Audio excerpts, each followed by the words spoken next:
మావీరన్ అలగు ముత్తుకునే. భారతదేశానికి స్వాతంత్రం రావడానికి ఎందరో సమరయోధులు వారి ప్రాణాలు సైతం లెక్క చేయకుండా పోరాడి ప్రాణాలు విడిచారు. అలా బ్రిటిష్ వారిని ఎదిరించి దేశమాత ఒడిలో కన్ను మూసిన వీరుడు మావీరన్ అలగు ముత్తుకునే. మావీరన్ అలగు ముత్తుకునే తిరునల్వేలి జిల్లాలోని కట్టాలంగుళం అనే గ్రామంలో జన్మించాడు. రాజా వీర అలగు ముత్తుకునే తండ్రి పేరు కూడా అలగు ముత్తుకునే, తల్లి పేరు అలగు ముత్తమ్మాల్. ఇతని తండ్రి 1725లో కట్టాకులంకి రాజు అయ్యాడు. 1750లో జరిగిన యుద్ధంలో మరణించాడు.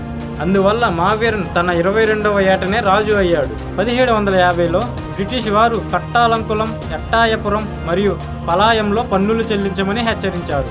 బ్రిటిష్ వారి నివేదికపై అలగు ముత్తుకుని తీవ్ర ఆగ్రహం వ్యక్తం చేశారు.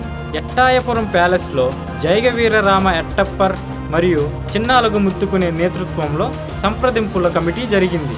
ఇందులో గ్రామస్తులు ఎవ్వరూ పన్నులు చెల్లించవద్దని మావీరన్ అలగు ముత్తుకుని ఆదేశించారు. బ్రిటిష్ వారికి లేఖ కూడా పంపారు.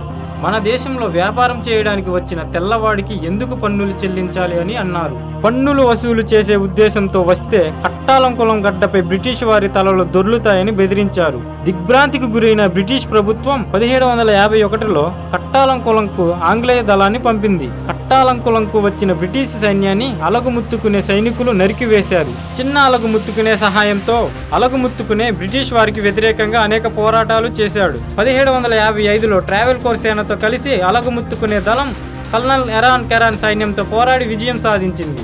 1759లో బ్రిటిష్ మరియు మారుతనయగం సైన్యాలకు వ్యతిరేకంగా జరిగిన యుద్ధంలో అలగు ముత్తుకునే ఓడిపోయారు.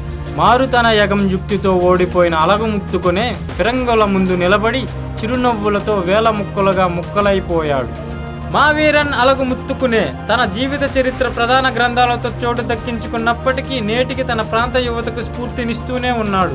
ఈ శౌర్య కథలు మన పూర్వీకులు మన మాతృభూమి మరియు సంస్కృతిని ఆక్రమణదారుల నుండి రక్షించుకోవడానికి తమ చివరి శ్వాస వరకు పోరాడిన యుగాన్ని సూచిస్తాయి. అలగు ముత్తుకునే నివాళిగా భారత ప్రభుత్వం 26 డిసెంబర్ 2015న అతని పాత్రతో ఒక తపాలా స్టాంపును విడుదల చేసింది. ఇలా తమ జీవితాన్ని జాతికి అంకితం చేసి ప్రాణాలు అర్పించిన రాజులు ఎందరో ఉన్నారు. అలాంటి వారిని ఒక్కసారి మనం మనస్ఫూర్తిగా అభినందిద్దాం.